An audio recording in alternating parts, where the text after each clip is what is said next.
Sabrina from Catoctin Mountain Park. Catoctin is home to over 25 miles of beautiful trails and multiple scenic overlooks where you can view the gorgeous mountain scenery. It's a great day outside, and I'd love to show you some of the sights. But before we set out, it's always a good idea to make sure you have a few essential items. I've got my good sturdy hiking boots. I'm going to bring my refillable water bottle, and I'm going to pick up one of the park's trail maps.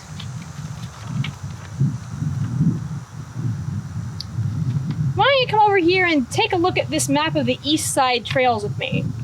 In this video, we'll review how to read a trail map and how to use it to make the most of your visit. Come and take a look. The first thing you should look for on any map is the key. A map's key tells us what each of the symbols you'll find on a map mean. Let's look at this section of the map here. Checking the key, we can see that the dotted line represents a trail, while these arrows indicate steep uphill terrain. Now we know that this section of trail between Cunningham Falls and Hog Rock is particularly steep, and we can prepare ourselves for a tough bit of hiking. Most maps are made to convey specific information. A trail map may share similar symbols to a road or city map, but they may not necessarily mean the same thing. When in doubt, check the key. Now that we know what the symbols on this map mean, the next thing you should look for on a trail map are the trail blazes. Blazes are painted marks that help hikers stay on the path. You'll usually see them on trees or rocks. At Catoctin, each trail is blazed with a different color or shape.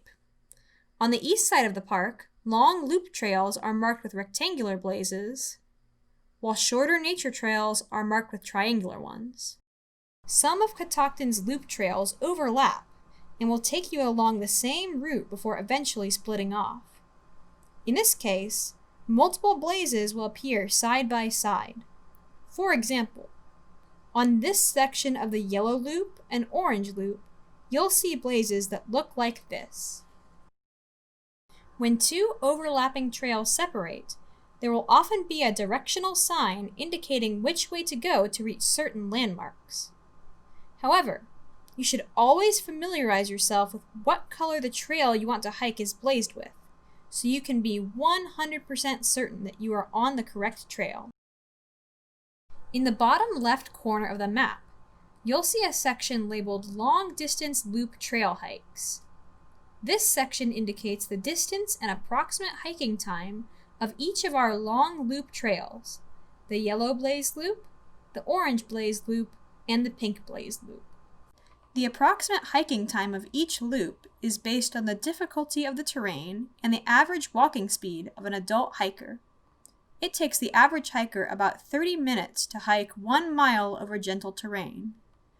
This is just an average and may vary wildly depending on your level of fitness, group size, and other factors, but it can help you roughly estimate how much time you can expect to spend on each trail.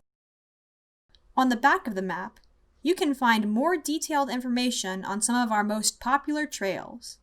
The trails are organized into easy, moderate, and strenuous. This guide will provide you with distance and approximate hiking time, the color and shape of the trail's blazes, and what sights you can expect to see on each trail. If you'd like to go on a hike that isn't covered on the trail guide, you can use the distances printed on the front of the map to add up how long your hike will be. Looks like we've got the basics down. Now let's use this map to plan a hike. Let's say I'd like to hike from the visitor center to Hog Rock. By looking at the key, we can see that this symbol marks our starting point. According to the map, we'll be looking for rectangular yellow trailblazes to make sure we're going in the right direction. About halfway through our hike, we'll have the opportunity to cross the road and view Cunningham Falls. Once we're done at the falls, it'll be 1 more mile before we reach Hog Rock. Looks like we'll be running into some steep uphill terrain. Hog Rock is located at one of the highest elevations in the park, so we'd better be prepared for quite a climb. By the time we reach Hog Rock, we'll have hiked a total of 2.2 miles. closer to 2.5 if we went to see Cunningham Falls. While we're here, we may want to enjoy the Hog Rock Nature Trail loop, which will add about half a mile of distance to our hike.